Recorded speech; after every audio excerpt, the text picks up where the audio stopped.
Welcome to the Maitland City Council meeting of September 11th, 2023. If you would please remember to silence your phones.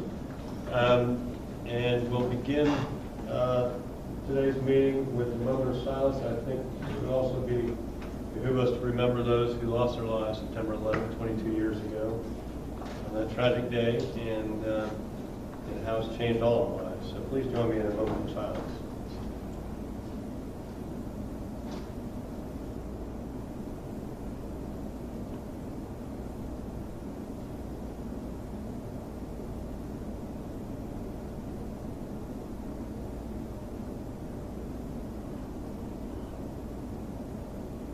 Thank you.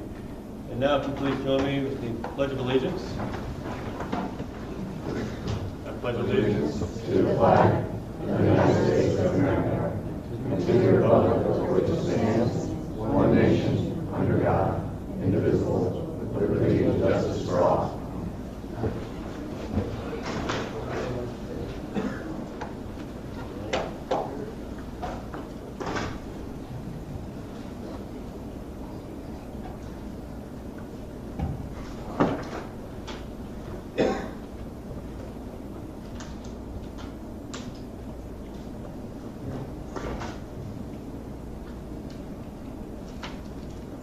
Okay, we have a presentation this evening. It is for Constitution Week. We have a proclamation.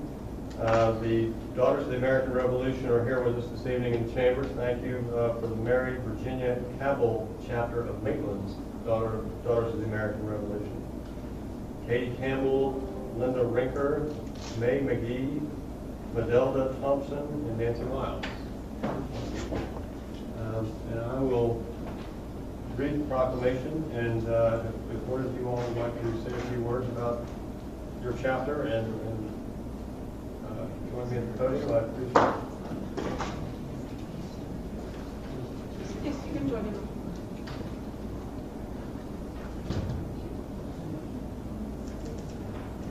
For all of you, for that matter. I mean, we got plenty of room. Come on up. There's no me out in the city. Okay. Well, I will read the proclamation.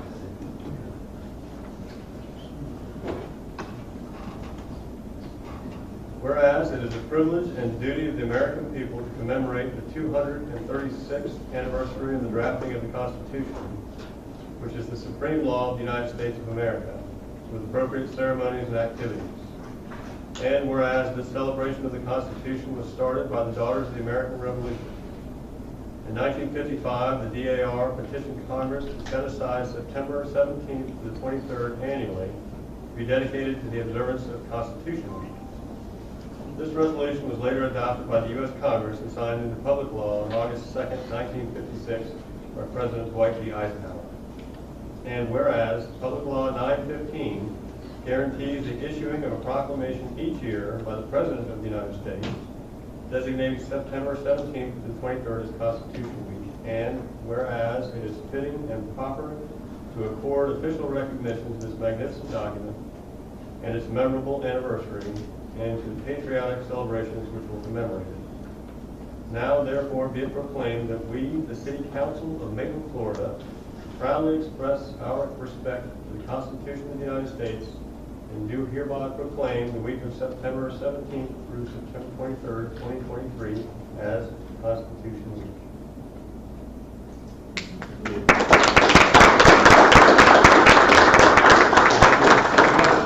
Any words you'd like to tell us about the Mary Cabell chapter? Thank you. My name is Katie Campbell, and I'm honored to serve as Regent of the Mary Virginia Cabell chapter here in Maitland, Florida. We are a brand new chapter here in the state of Florida. We were approved by our National Board of Management in Washington, D.C. in February of this month, or of this year, pardon me. We started with 12, and our goal was to find people here in Maitland that would like to honor, like we do, our documented lineal ancestrage to someone, a patriot who fought in the American Revolution. We focus on education, historic preservation, and patriotism. We have been so fortunate to work with the amazing people at the Maitland Public Library, several schools. We brought programs, reads for children. We're doing a whole Constitution Week celebration to over 62 students. They each get a flag and a constitution of their own. So we thank you all so very much for the warm welcome, and we're really looking forward to taking the proclamation over to the Maitland Public Library so everyone can see it. Thank you all once again, especially.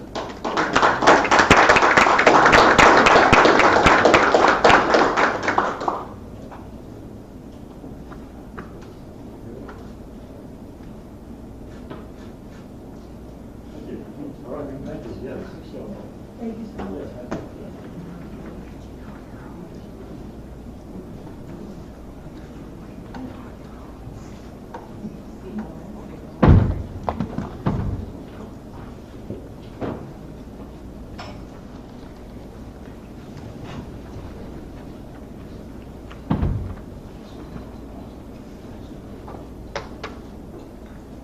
Okay, let's jump right into it with a public hearing. Resolution 11/2023 adopting a tentative millage rate for fiscal year 2024, tax year 2023. Oh yes, please do. Resolution 11-2023, a resolution of the City of Maitland, Florida, adopting the tentative levying of an ad valorem taxes for fiscal year 2024 and providing for an effective date. Thank you. Mr. Regatine, would you like to? Thank you, Mayor. Absolutely. I'd like to start off by going over the budget calendar real quick. We're reaching the end of the budget year, budget preparation year, so I'd just like to remind everybody of how we got here. Between January and April, we do an initial staff review of the budget, putting together the initial draft budget. Some of that budget goes through the boards for review, the capital budgets of the transportation, lakes, and Parks and Rec go through the PRAB, the Transportation Advisory Board, and the Lakes Advisory Board. We also conducted a strategic planning session in April where we went over some of the bigger issues that we're going to be discussing tonight in terms of how they impact the budget. Came up with some strategic initiatives that the City Council asked staff to focus on and make sure they're at least addressed somewhere within the current year or the 5-year capital budget. As we moved into the summer, we issued the budget draft. On July 17th, we had our initial budget workshop to go over that draft, take the input from the City Council in terms of the direction we wanted to go with that draft. On July 18th, we have the Library and Art and History workshop to talk about their budgets and how the city funds those two organizations. On July 24th, the tentative millage rate, the preliminary millage rate was set. On August 7th, we have another budget workshop for our enterprise and utility funds and special revenue funds to look at how they are affecting our long-term capital plans primarily. On August 28th, the stormwater rates were set. So those are set for the next year. There's a 3% increase in stormwater rates, which brings us tonight, September 11th, where we have our first reading on the millage and budget and CIP. Next step would be September 25th, where we move into the budget adoption phase before October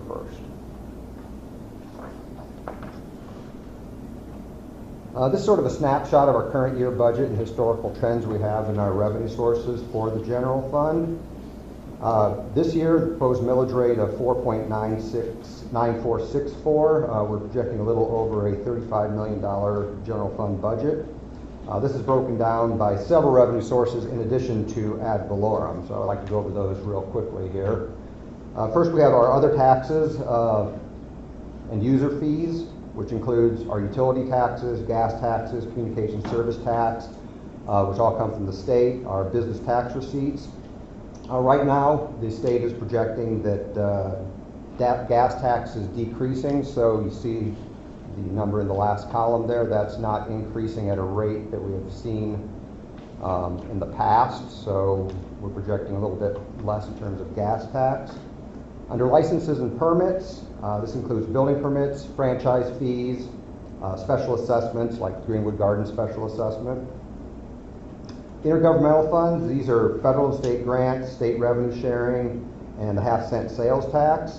Again, state is projecting a decrease in revenue, and the county is projecting a decrease in revenue in the half-cent sales tax. So you see that number's actually coming down a little bit from last year with those combined revenues. In terms of charges for services, we charge for various services we have. That includes EMT transports, police school officers, police off-duty details, and recreation programs. For the most part, we budget for those, and then we get paid back by other agencies or contractors. So that's sort of almost like a revolving fund for those funds. Fines and forfeitures are just that, what you would expect, fines and forfeitures from the police department. That money is used for police training purposes.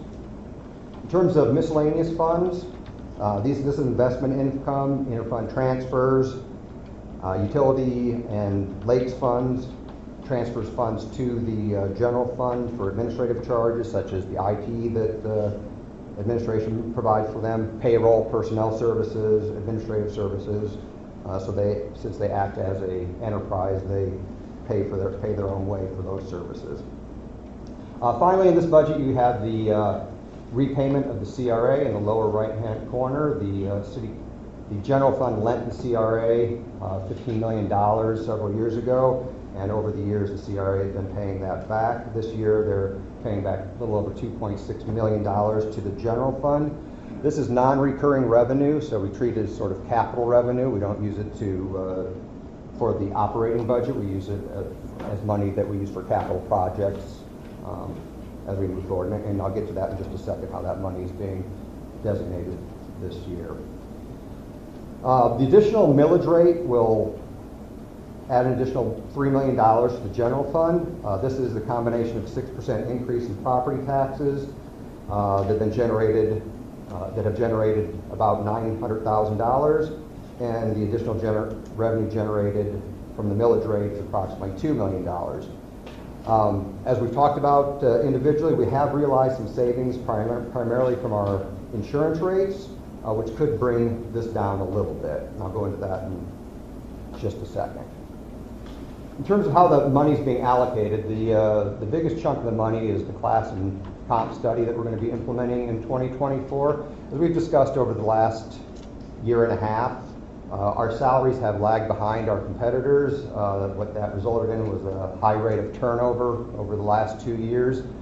We were at one point in time down 50 positions in just over 200 position organization, which really strapped a lot of our departments in terms of providing the services that we need to the city. So the class and comp study is on the tail end of being wrapped up now. Within the next few weeks, we should know the results of that. But in terms of how that affects the budget, we are budgeting 6% for increases this year, and an additional 14% to implement the class and comp to adjust the ranges to where they need to be so we can remain competitive. So we budgeted $2.5 million for that. On the insurance cost side, we have realized a cost savings of approximately $175,000 in our insurances. We budgeted for a 10% increase in our health insurance and a 20% increase in our property and casualty insurance. Due to the hard work of Liberty Gondar specifically, she negotiated those rates down from 10% on the health side to 6.5%, which is amazing. It's fantastic that she could get down that low. And from 20% down to 14% on our property and casualty insurance. Now, we don't realize these savings specifically in the general fund because they are savings across the organization. So the enterprise funds and Lakes Fund also realized some of those savings. So when we broke those out, that resulted in $175,000 savings that we had talked about at our last meeting that we've realized since this meeting, since we set the preliminary millage rate. So that will allow us to reduce the general fund budget by $175,000. If you would choose to do that, we feel like we can balance the budget with a millage rate of 4.897, which is a little over a 12% increase, as we work toward accomplishing all the goals that we've laid out throughout the year. From a capital standpoint, as I mentioned earlier, we are funding the Keller Road reconstruction. That's from the CRA advance, again, since that's one-time money. We're using that for a capital project. And from the last several years, we have increased our paving budget from $500,000 to $1 million. As we talked about during the year, construction costs have gone up significantly, so we're getting about half the project for the money that we are putting into it. So we are lagging in keeping up with our paving, have been for the last couple of years, so we're looking to bolster that fund to catch up on the paving that we need to have done throughout the city. We've also had several discussions about the vehicle replacement fund. We have had great difficulty finding vehicles, and vehicles we can find are expensive. The example I put on the screen here is as far as our public safety vehicles. Public safety vehicles have outpaced inflation by 44%, and that's showing an example of the fire engine that we had to pre-purchase this year that we were expecting to pay a little under $550,000 for. Actual cost came in $809,000. With the potentially looming United Auto Workers strike, a whole different concern has raised its head over the last couple months. There's already a really tight market for vehicles, police vehicles especially, public works vehicles secondly. If that strike occurs, that supply will decrease, the price will go up, so we are using the remainder of the funds to bolster the vehicle replacement fund because the city does roll on its vehicle. Without the vehicle, we cannot provide the services that our residents need. That doesn't say that we're not actually getting some projects done. We have Independence Lane on the agenda tonight. That's been the City Council's top priority for the last 3 years. We're on the precipice of acquiring the right-of-way for that and moving forward with the design on tonight's agenda. Sandspur Road is budgeted for next year to begin with one of our construction managers. The Sandspur Road project is a repaving and partial reconstruction of that road due to the high volume of traffic and the repairs that are needed there. We have a community park boardwalk, which we're also going to be giving to one of our construction managers to replace the boardwalk between the Domerick neighborhoods and the community park. The current 8-foot boardwalk is going to be replaced with a 10-foot wide boardwalk that will accommodate both bicycles and pedestrians. The sidewalks in Domerick Hills are still moving forward. As you all know, there's an 18-month project that's going to be kicking off later this fall to do the sewer project. We have about a mile of sidewalk that also goes along with that, so that's over an 18-month period, so that'll straddle 2 budget years with sidewalk projects. In addition to the Domerick sidewalks, we also have the Mohican Trail sidewalk, which is going to be done in conjunction with the water line extension down Mohican toward the end of the sewer project. What that is it fills the gap between the Thistle Lane sidewalk and the trail that takes children to school to the sidewalk network that will go down Deloraine to provide that entire community with safer access to the schools. In addition to the sidewalk that's being constructed there, we're also tightening up that intersection at Deloraine and Mohican that has been problematic over the years since it's so wide open. So as a traffic calming measure, we're going to tighten that up into more of a T intersection than a wide open Y intersection to encourage cars to come to a full and complete stop there. We also have the West Side Trail funded this year. That would be from the base of the bridge, the pedestrian bridge at Lake Destiny, over to Keller Road. That will fill the last gap in our east-west trail. And we have the school signage project that some of you that drive around the neighborhood have seen work going on there around all of our schools, public and private, where we're upgrading school signs to meet the state statute, the new state statute and administrative rule requirements. So there's going to be a lot going on in the city next year.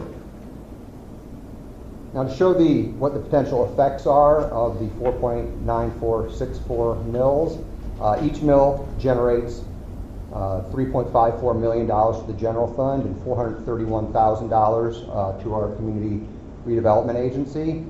The combined total millage rate in the budget is 5.1484, which is just over half a mil more than the prior year's combined total rate of 4.5636, which is 12% increase.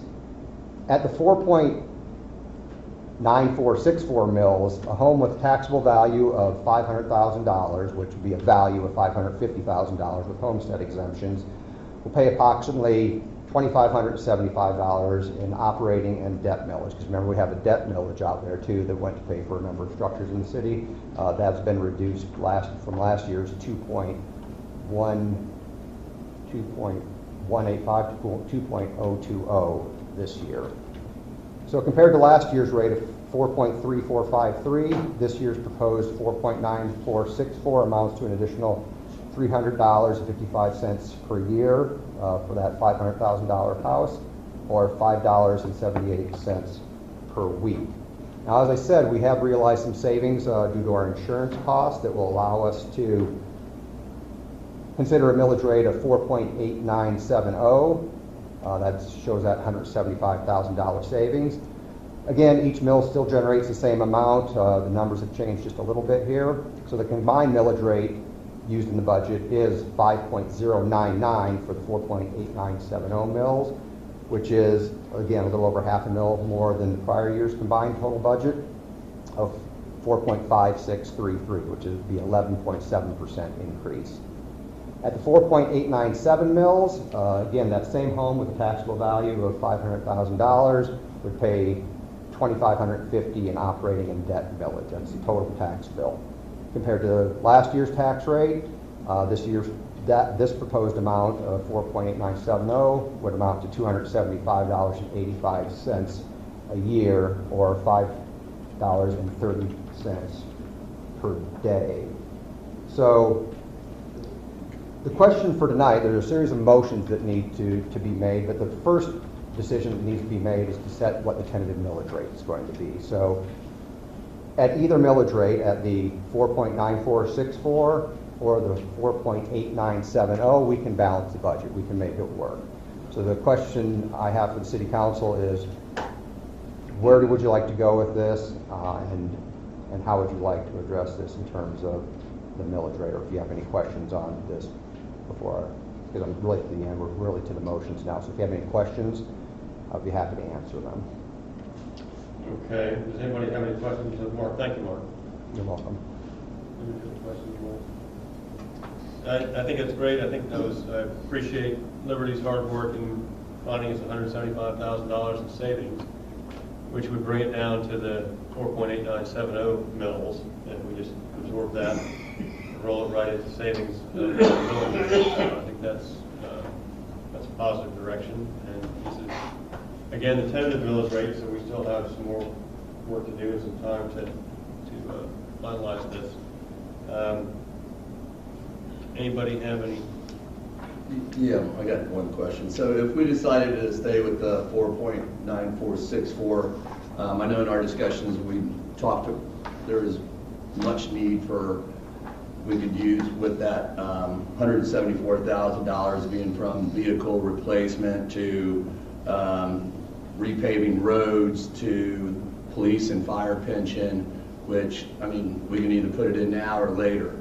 So I guess my question is, if we don't want to decide what we want to do with that money now, can we put it back in the general fund and then at a later date say, all right, we'd like to put it towards A, B, or C? Yeah, you could do a number of things with it. There's certainly no shortage of certainly capital needs in the city, like the list we've just gone over.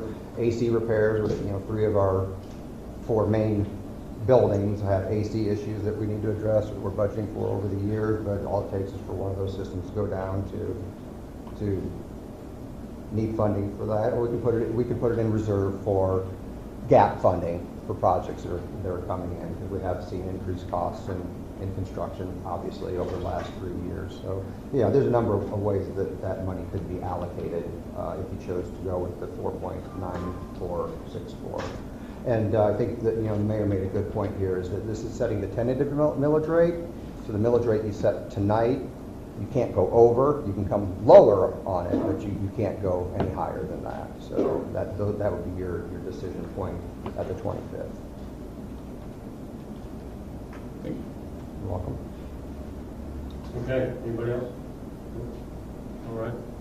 Let's open it up to public period then on this. Would anybody from the public like to address council or public generally? Or Since everybody else wants to, I'd be glad to. all right. Barry Kalmanson, 500 North Maitland Avenue. I see a 12% raise in taxes. I'm okay with that, but the level of service has to be commensurate with it. I mean, the level of service in Maitland these days, I find to be abysmal. I get complaints endlessly about Fridays, no employees. Is there a way that you could, if you hire new employees, have them start on Tuesdays and work through Fridays so you have some overlap? And so there's people here on Fridays. Businesses that have lots of tenants, they go to get an occupational license on Friday, no one's there. Across the street on Maitland Avenue, I guess it's been a month ago, we had a car run into a backflow preventer. Couldn't find anybody in the city. Finally, a guy did show up. I don't know if it was his day off or he was working at Public Works, but he did show up. So he shows up, but there's no one to help him. Turns out we're a month later, the water's still, city taxpayers out there have water bubbling out of the ground for a month now. I just went by there to confirm before I came here, it's still doing it. So the services, I mean, you go around our city, the medians aren't mowed at our entrance, by the train overpass, we've got dead palm trees. The city's just not being taken care of. And with a big tax increase, it'd be nice if that's gonna solve the problem, to clean this place up and make it a nice place like it once was. Thank you. Thank you, Mr. Collinson. Dale McDonald, 108 Tangelo Court. Hardly know where to start. I've always been an advocate of us paying for the level of service that we reasonably expect. And I don't believe that we've got the staff in place yet to be able to do that. So a 4.9464 rate is perfect for me. Thanks. Thank you, Mr. McDonald.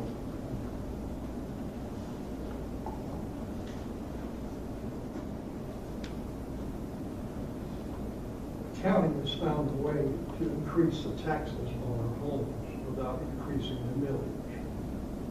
They simply increase the value of the home. And then when the millage goes up, it becomes sometimes difficult for some people. Now, part of the money you're talking about is for payment. And we're talking about soon putting up a new library that would cost $25 billion or more, even though a third of our students are functional illiterates. And we have 13 million people here illegal that don't speak English.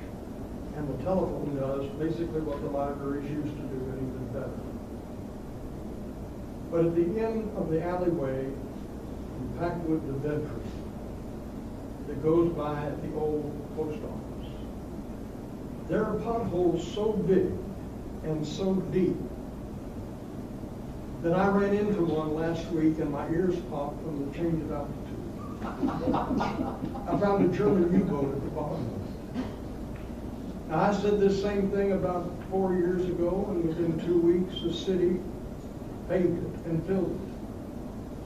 But if somebody walks into that, an elderly person at night, they can fall and break their neck. And if they are walking toward Packwood, they can fall right out in front of another car.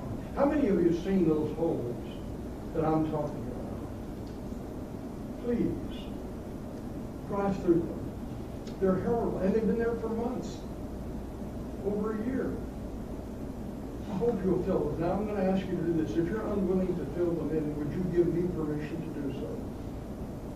Because I'm tired of running into those holes with my car, throwing it out of the way, et cetera, et cetera. It's good to see all of you, I think. Thank you. Thank you, Reverend Book.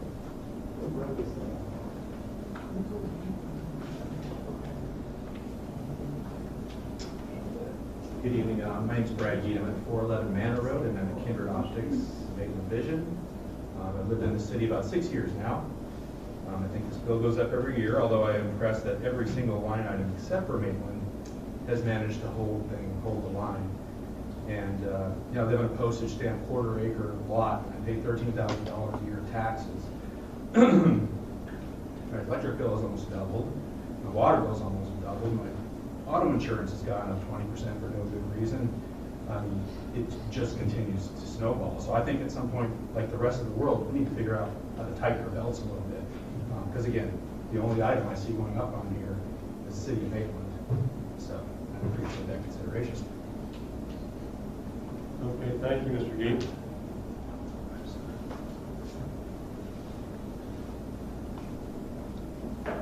Good evening. Frank Paul, 1596 Indian Dam Store. If I'm looking at this millage increase correct, it's from 4.3453 up to 4.9464. Is that correct? That's correct, sir. All right, that's an increase of 13.83%, almost 14% in 1 year. I just seem to think that in these times, that's a very large increase. I'd like to see a little attempt at doing some about that. And I'm not sure what can be done. Thank you. Thank you, sir.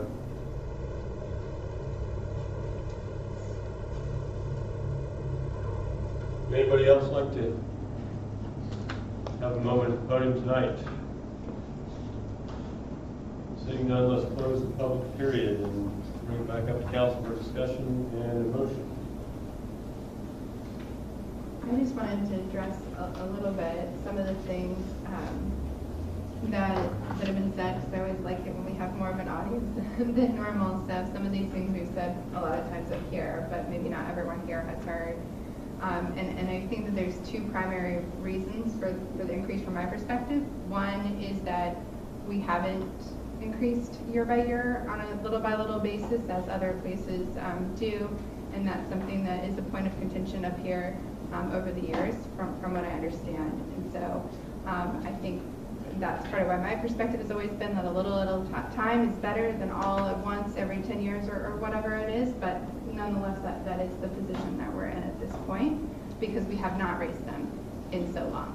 And secondly, as everyone points out, the double-edged sword is the times that we're in. So as much as those are difficult for all of you and all of us, because we're all taxpayers in Maitland as well, the cost of everything. So like Mr. Commonson pointed out, in terms of the level of service, whether it's a project of paving a road, like Reverend Book pointed out, the cost of that is extraordinarily more than it was 2 years ago.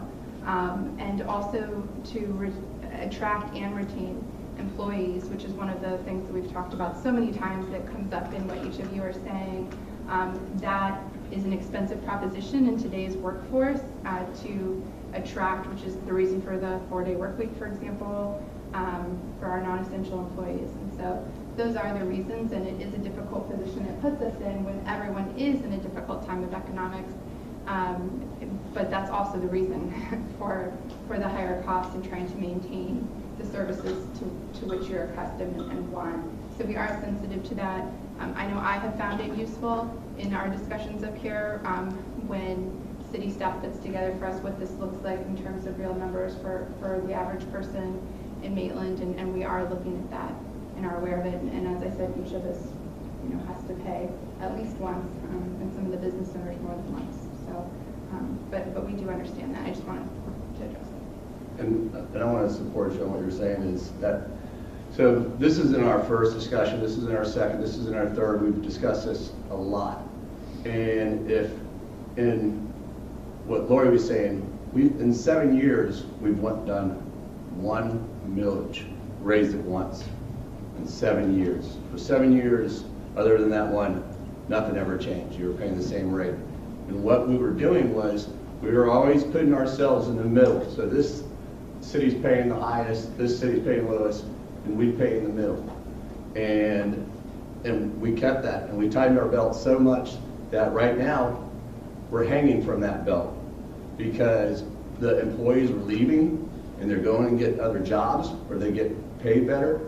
And if you don't know this, and you probably don't, we've talked about it, we were down like 57 employees at one time. We've made these changes, started paying our employees what they're worth. We started giving them benefits, do the 4-day work week. And I don't know what we're at today, but it's down in the 30s.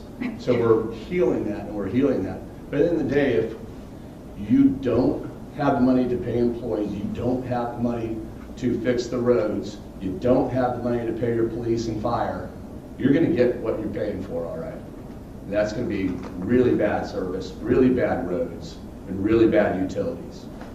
And I think Maitland is a quality place, and I think we need to treat it as such. And, you know, we got to look at it and say, when you come into Maitland, we want you to know that you're in a first-class place. So, that's it. Thank you. Amen. All right, thank you, Vance. Lauren? I think that Lori made a lot of good points. I think the issue with, I would be more supportive of utilizing the savings to reduce the tax, not finding savings and then finding ways to spend it. I think that staff worked on trying to save the money, so I would use that to reduce the tax rate and not try to find other ways to spend it. That'd be mine. So, Mike, I'm kind of with Mark with the vehicle replacement. I mean, what we're seeing today is, you know, it's closed for those the car builders to go on strike, and if we do, I mean, especially we already saw it, what, like a year and a half ago when we were purchasing. Fire trucks went up, what, like almost double? Almost 50%. 50%, and if we're gonna have a hard time getting them, we saw it back in the day where we had a hard time. I mean, like, Mark couldn't even bring it to us. They just had to go ahead and purchase it then and then ask for the forgiveness later. And I'm scared if we get back into that, and if not, we can put it in the pension, so when in the future, we don't have to come to the taxpayers and go, all right, now we're gonna raise it up again. So that's why I was kind of asking for it in the general fund, because if not, then we can just roll it over until next year, and we don't have to ask for any increases, and we have that buffer. If we're gonna rip the Band-Aid off, let's rip it off once, not twice.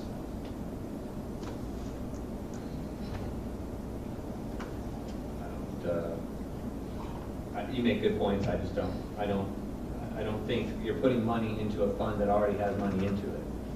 So it's not like you're not paying for something. You're just going to put money into a general fund that already has funds in it. So we're talking about, and that overall value is not 175,000. What's the general fund? I mean, what do we have in there now? I mean, This year's general fund budget is $39 million. Right. I mean, so you're talking about. I mean, I just think Well, the staff has worked. Sorry, go ahead. The staff has worked to reduce. I don't look. We're talking about the staff has worked to reduce, and as Mark said, I mean, where we started was even a higher place, and so they already worked to bring this down from our workshop. He projected a much more significant tax increase. So I just think that we should not try to come up here. I mean, Mark sets a budget every year, and he set a budget. We found savings. That's how I would apply the tax rate. So, Mark, what we're doing right now is, as the gentleman out here said, is a 13%. If we took that off, what does that take it down to? Does it take it down to 12%? Does it take it down to 12.5%? Somewhere in that area, maybe? At the $175,000, Yeah, if we took that out, takes it down to 11.7%. 11.7. So, I'm just saying that, you know, I'd rather, I know, so it's selling like we have 39 million in this account. Well, we don't. That goes to paying everything. So, you know, I think it would be just good. I've always been one to say I'd rather have a little bit too much than not enough at all.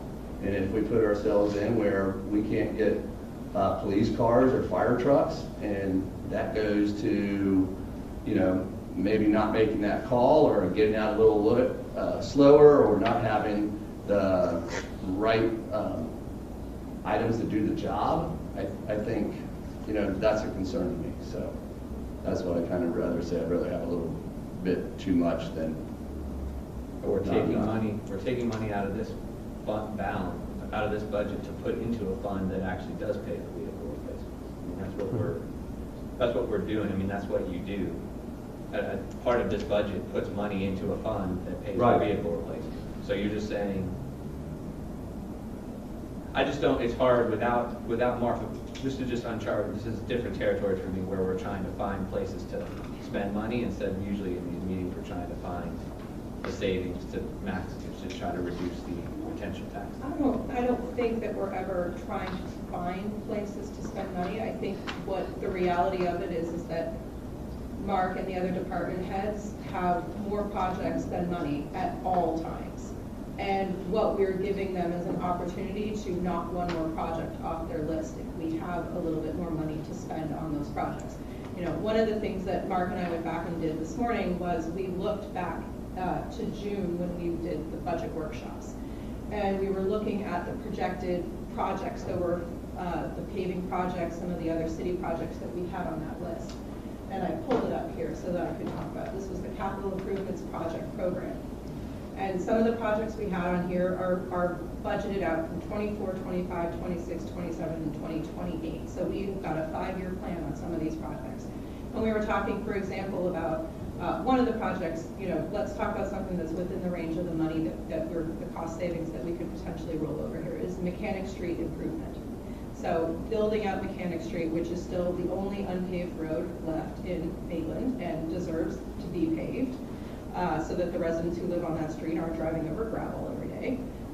So just as an example, the design project for that will cost $200,000 for us to do the design if we do it in 2028. If we wait until 2028, the estimate is it's going to cost us $200,000. Mark says that if we were to put that into our fiscal 2024 budget, we might be able to do it for $150,000. That's a cost savings of $50,000 for the identical project. So that's money that is not just, you know, money that we have to find somewhere to spend it. We'd actually be saving ourselves and saving the taxpayers $50,000 on a project that we're going to do anyways by moving it forward so we can pay for it in advance of having to set it out further down the road where we can find the money to pay for the project. So I don't think that we have a lack of projects where we have to find projects to invent in order to spend the money. I think we have more than enough projects in our city. The bonus that we were able to have somebody like Liberty who could lift up the couch cushions and could find all of this extra money, I should think that we should embrace the fact that we know how much our budget is going to be, and this is additional money to be able to pay for some of these projects, which we know will cost us more down the road. We are saving money up front by paying for these projects in advance. So that's my thought. Yeah, I haven't seen things get cheaper in the future. I do see both sides more clearly than I normally see both sides of anything in this particular discussion because, you know, to Mike's point, the number 4.8790 didn't come out of nowhere. It came from a specific budget, and that budget has not changed. And so there's a specific number 4.0861 that matches that, and we have constituents here, and for all the ones that are not here, I'm sure we have plenty who would feel similarly to them in terms of the impact that the sizable increase has, and to feel like, okay, well now we were able to get it lower before we vote on it, but we're still going to keep it higher, is somewhat of a difficult proposition in that sense, and I do understand that. I also think that had Liberty's negotiation skills peaked a little bit later, then we would have already passed the budget, just like any project that comes in under or over budget throughout the year. It just so happens that they were able to do that before we voted on it. So I think that those things do vary over time. We have already had so many presentations at the 4.8790 rate. We all got comfortable, or I don't know if we all got comfortable, but we got comfortable enough to get this far on it. And certainly there is no question from everything that's been said here, but also my conversations with Mark just in terms of the cost of projects, that projects have been trending more expensive than we thought that they would be in the last year as opposed to the other way around, that certainly there's a place for it. I would assume the impact to the average, I think were the calculations before on like a $250,000 property? 500,000. Oh, $500,000. Yep. What am I talking about? And so the difference between the two different proposed millage rates to the average taxpayer is $74? In total millage, it's $25. So, those are numbers I like to look at, and I understand 500,000 does not represent every person specifically, but those are things that I'm impactful. So. Sadly, $25 is lunch nowadays. So it's coffee. It's coffee.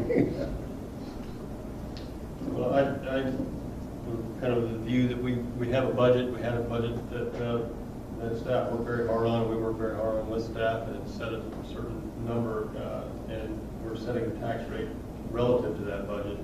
And the budget just dropped $175,000. It seems to me the tax rate we're working with should drop accordingly, rather than to find another place to put that money. So I appreciate the work, and I think we want to incentivize staff to continue to find savings, and so we can drive the tax rate down lower. I don't think that, the history of Maitland, I think, is in the last 5-10 years, it's been that we've had lots of projects, lots of things to do, but nobody to do them, not enough people to do them, not enough project managers to do them, not enough staff to do them. And so we councils have sat up here time and again with plenty of projects to do. It really was just a matter of finding the people to do them. And I know that, Mark, you're working on that now. We were 50-odd people in the hole. Now we're only 30-odd people in the hole. Those people are not very odd. They're just as normal as the rest of us. We have more of the capacity to do more now, and that's kind of what we're trying to do. I think that's what we've said is, we're trying to build up our capacity. I think we've had probably, by and large, an underpaid staff relative to our other cities of our size in the area, and we're making it more competitive to work here. And a lot of as Laurie has already said, that a lot of this rate kind of goes to catching back up to where we should have been to begin with, and keeping people happy working at Maitland and doing the projects that we need them to do. But all that to say is, I would favor driving the tax rate down to 4.87 or 4.8970 and using that savings to do that. But I think we've clarified the issues. If we want to discuss it further, if we want to take a vote on that, motion would be helpful to move us that way. But there are 4 motions to make. So we have to go through this the statute makes it very clear what we have to do. So first we got to set what the appropriate rate is, and then everything will follow. Yep. Along.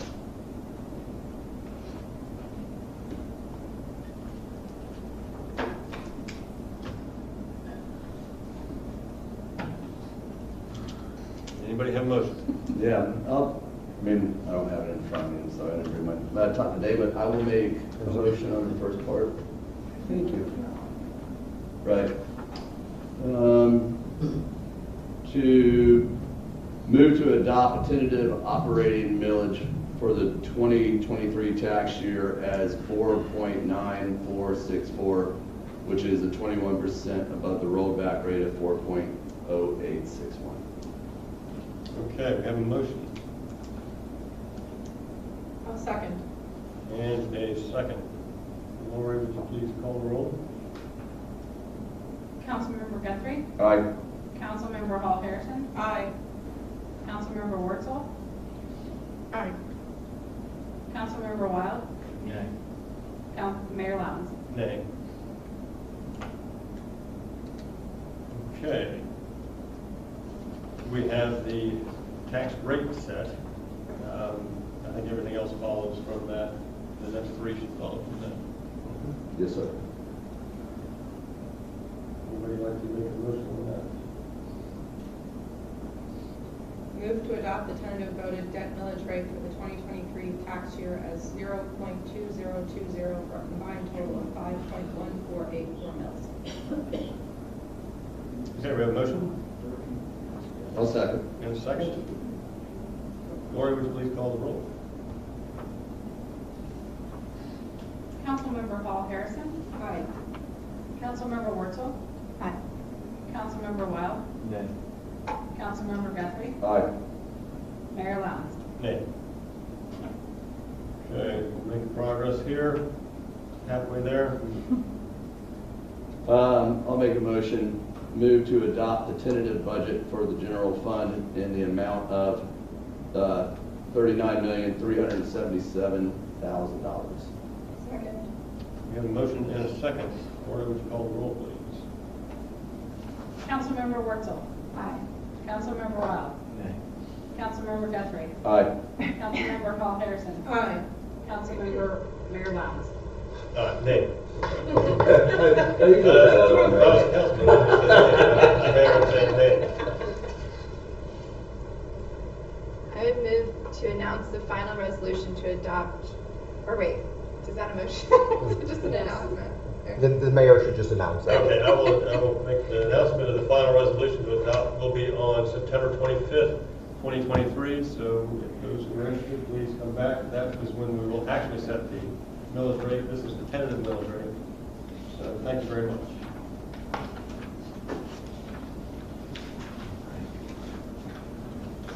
All right.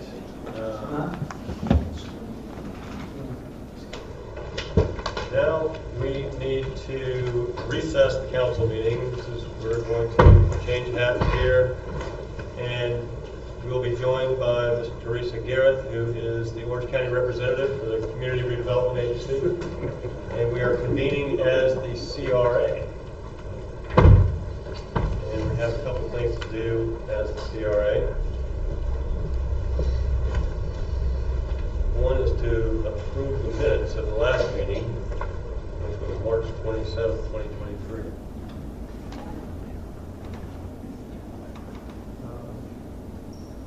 That can all be done in consent. We're going to do it all in one? It's your pleasure of council. Okay. Well, let's, yes, all right.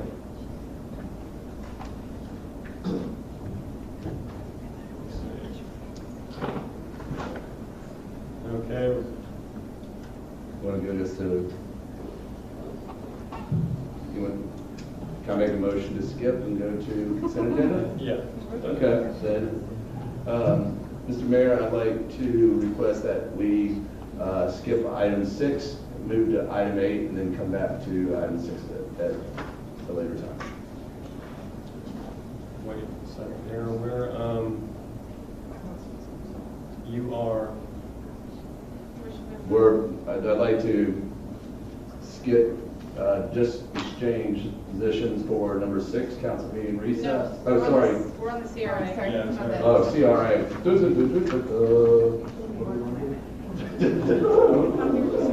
Yes, I didn't make the transformation.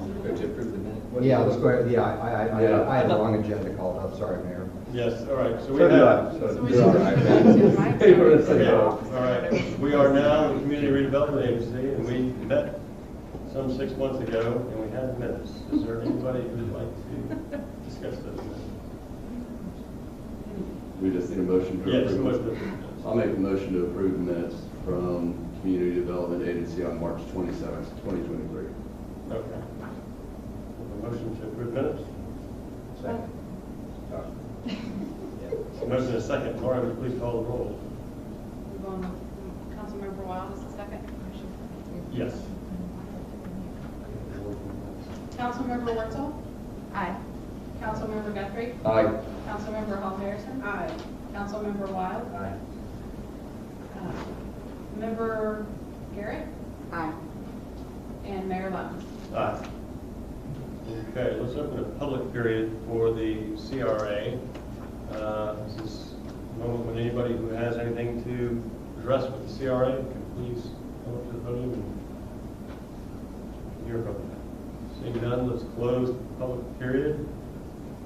We have a consent agenda, which includes, among other things, right-of-way purchase for Independence Lane. Does anybody wish to remove any items from the consent agenda? Seeing none, let's keep it all together. Any public comments on consent agenda items 1 through 4? Seeing none, let's close the public period. And a motion would be in order. Motion to approve the consent agenda. A motion I'll second. and a second. Laura, would you please call the roll? Councilmember Hall Harrison. Aye. Councilmember Wurzel. Aye. Councilmember Wild. Aye. Councilmember Guthrie. Aye. Member Garrett. Aye. Mayor Lowndes. Aye. Okay. Let's adjourn the CRA meeting. Thank you, Ms. Garrett, for being with us this evening. And we will reconvene as the amendment city council. Mark, is there any old business to report? Yeah, I can just do this under old business. As you may recall, I'm going to pass some information down. As you may recall, at the last meeting, we had a resident come in and raise some concerns about permitting of some LP gas tanks. After the meeting, Dan did some research on it, put together this packet for me regarding the permitting of that and the compliance with our local zoning codes, as well as the Florida Building Code and the National Fire Prevention Code. The tanks in question, they first of all, they are just sitting on site right now. They have not called in for an inspection, so the installation has not been completed.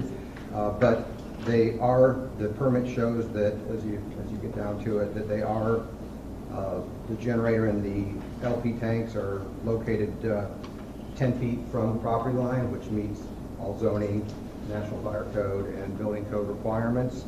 They're also included in your packet, just so you have that information for you. If they are installed differently than the permit, our inspector will pick that up on final inspection and require them to bring that into compliance. Wait, get that one, we're missing one. Thank you. Mark, was there a number that a person's allowed to have? Like, you know, I think on this one, it was a single gentleman who lived in a 1,600 square foot house. Is there a number that people are allowed to have, or they can just have? There are no requirements on tenancy or number of occupants. It's a function of the size of the generator and how long you want the generator to run on the fuel source. Okay. Do you have a generator there? Yes, good. The fuel tank is feeding a generator. Okay, and thank you for doing the research on that and checking our permit history. Did you let the residents know who had concerns? I believe Ms. Berry had been in contact with the Community Development Department, Dan's showing an affirmative response. Okay. The record reflected an affirmative response. Okay, well, thank you, Mark. You're welcome. Any other old business? No, sir. Okay. Now we have a consent agenda for the Maitland City Council. Would anybody like to remove any items from the consent agenda? No. Okay, are there any public comments on consent agenda items 2 through 6? Of course. Okay, Dale McDonald, 108 Tangelo Court. And as you're aware, Mr. Mayor, I've been intimately familiar with the subject, the topic, acquiring additional land running out to George Street. Because we've already done this before. You and I are very familiar with it, and the other people may not be quite as familiar as we have been over the years. But we've already spent 7 figures buying 50 feet of right-of-way. And so now we're spending roughly 7 figures again, buying 10 more feet of right-of-way. And of course, that confuses me a bit. And a question I'd like to ask, do we have a clearly defined vision of what we want North Independence Lane to be? How it's to look? What function is it going to serve?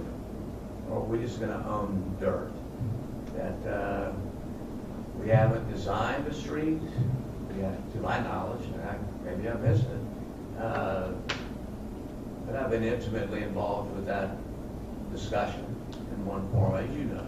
And that the ladies may not be as familiar with it as we are, but what is it that what's the end game for us going north? And are we, is this to be additional parking? Is it to be something that, because obviously we own that section of Horatio, we could do all kinds of things. So, I'm just wondering if there's a way, if y'all could kind of elucidate for me here a clear understanding of what the end game is here with extending north. Thanks. Thank you, Mr. McDonald. Anybody else have any comments this evening?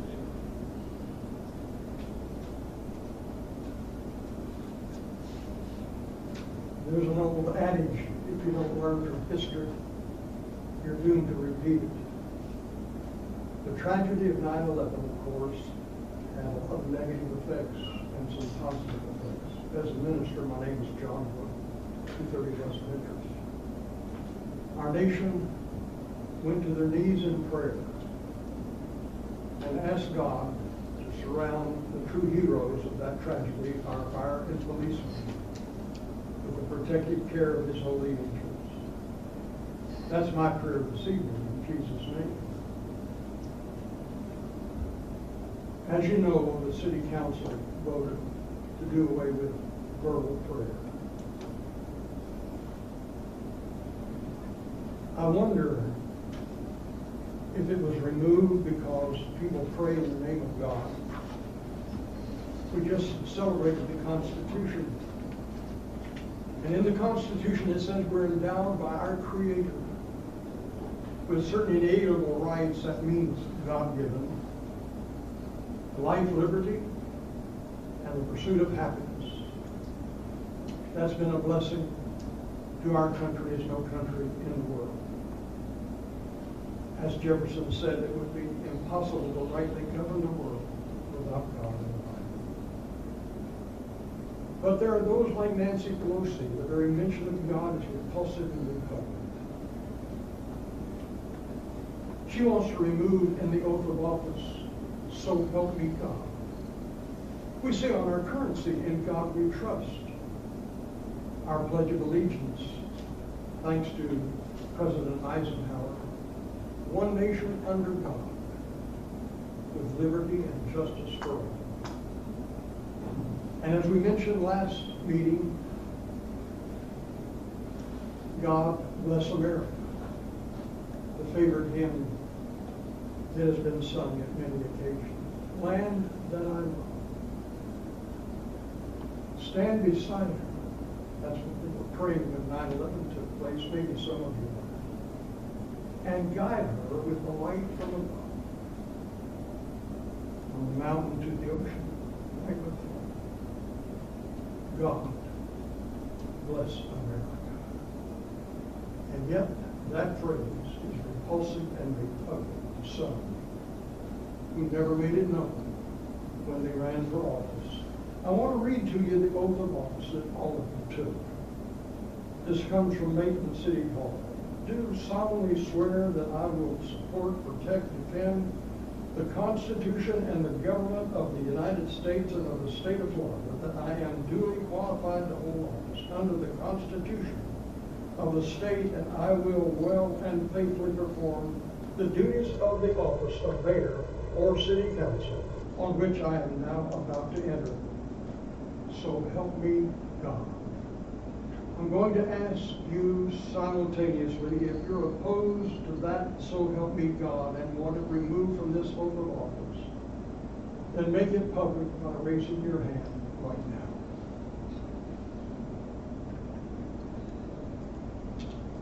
I'm glad.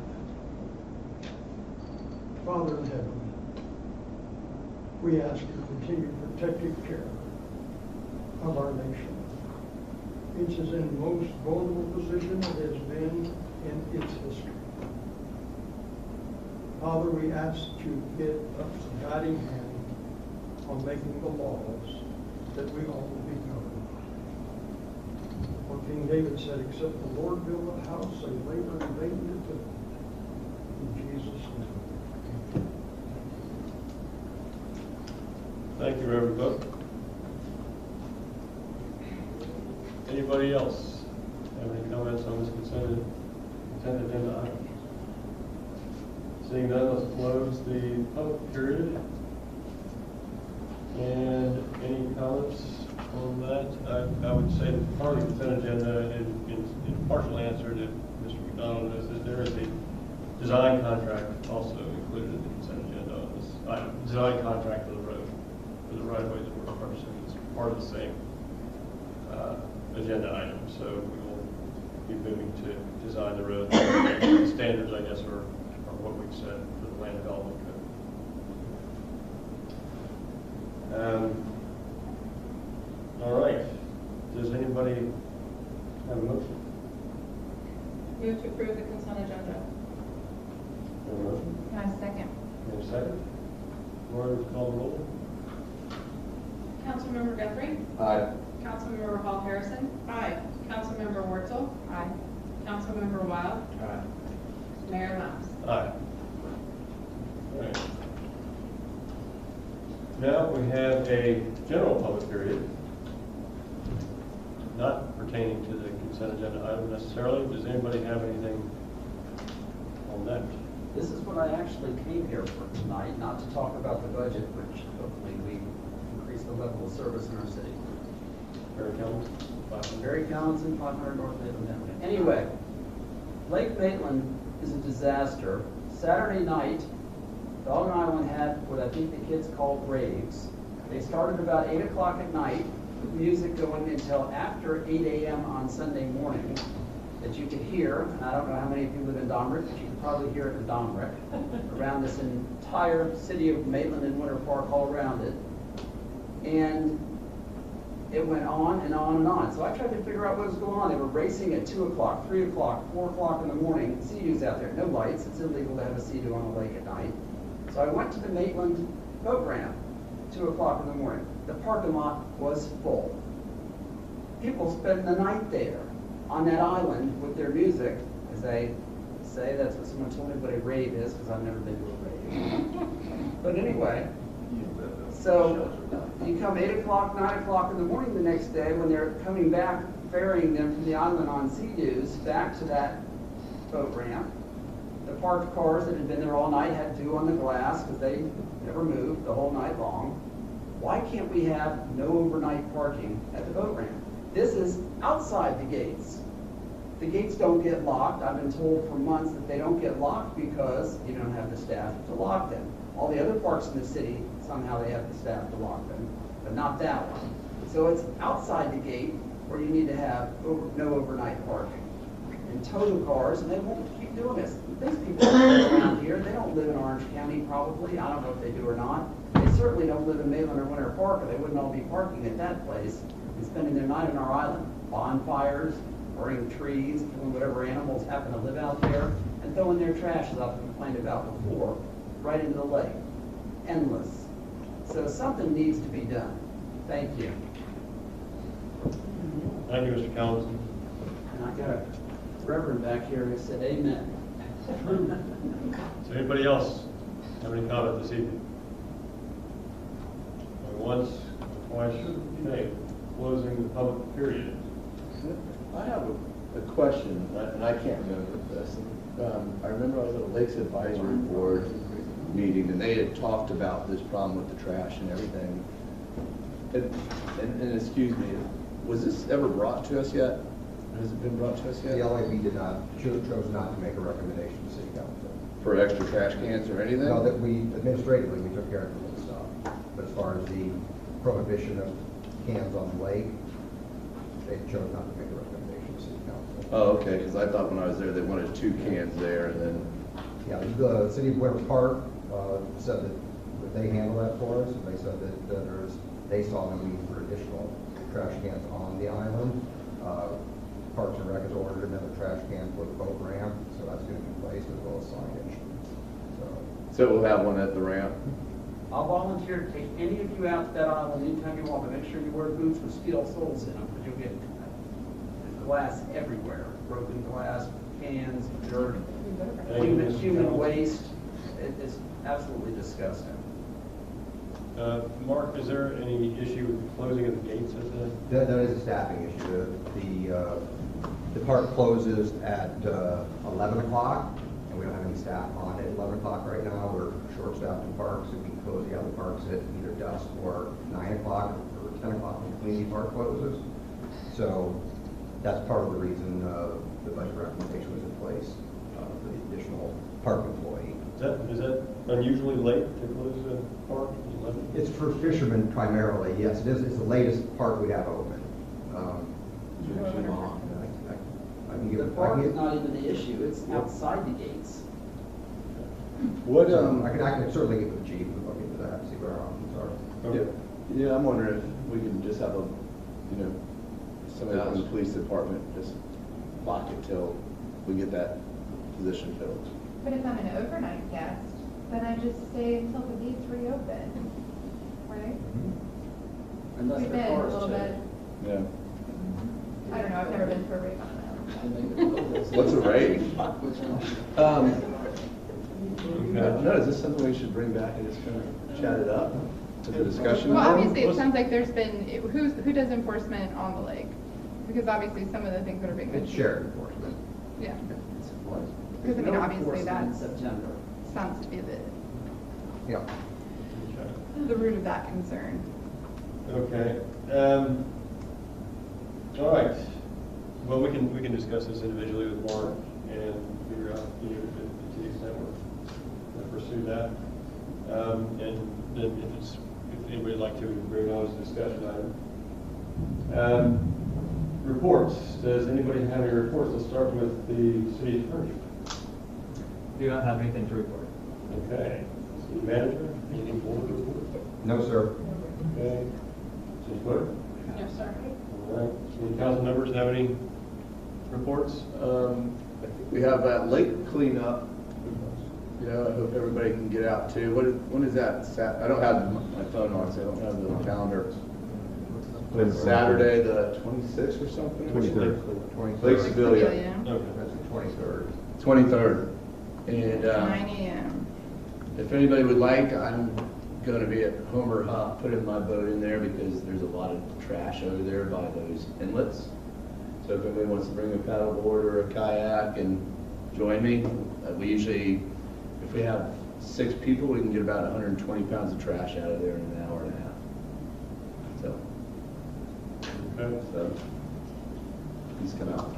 All right. Anybody else? I just want to commend Jay and his staff. We came over to the farmer's market yesterday, and the band was great. There was people everywhere dancing and hanging out, and it was a really lively atmosphere yesterday, and it really has just blossomed along Independence Lane on Sunday mornings, and it's a fabulous, really wonderful opportunity for us all to kind of congregate as neighbors and to hang out and have some good food and some good music and just really celebrate our fabulous little city. So I'm really excited. We have Get Down coming back in a few weeks, and then we will just have more opportunities for fellowship with our friends and neighbors. So I just want to commend Jay because I know a lot of that falls directly on your shoulders. If there is one piece of feedback from a particular 6-year-old who lives in my house, if we could have a different bounce house next weekend, please. Other than that, it's all great. So. Excellent. Okay. And we're going to meet again this week. Workshop, library workshop. Thursday, 5:30. So everybody who's interested in the library, we're going to be meeting with, what's it, 5:30? 5:30. Thursday. Okay. I want to say, John, just real quick, that I'm sure we all appreciate, I know we've all been talking to Mark separately, but I know he put a lot of work and effort into that Independence Lane. And it's been a top priority for the city council for a long time, so I know that took a lot of personal. So I appreciate all the efforts he put in there. I know I'm sure we all put in there, so but I didn't want to. Yeah, buried our enthusiasm on the consent agenda. Yeah, you put it on consent, but I know we all up here appreciate the effort there. It doesn't say congratulations. I mean, congratulations to us all because I think it's such an exciting way to move forward on that. But to you guys, and also thank you to the Maitland Police Department. They've been very busy, as I'm sure other people have been as well, departments as well, with the start of school. But they were the most visible to me personally in my neighborhood, and just getting people in order, making sure they remember how to do things and how to comport themselves. So thank you. Okay. All right. Well, thank you. Let's adjourn. Everybody run to your cars. It looks like it's going to Yeah. be. Thanks. Workshop. You guys went out and talked it.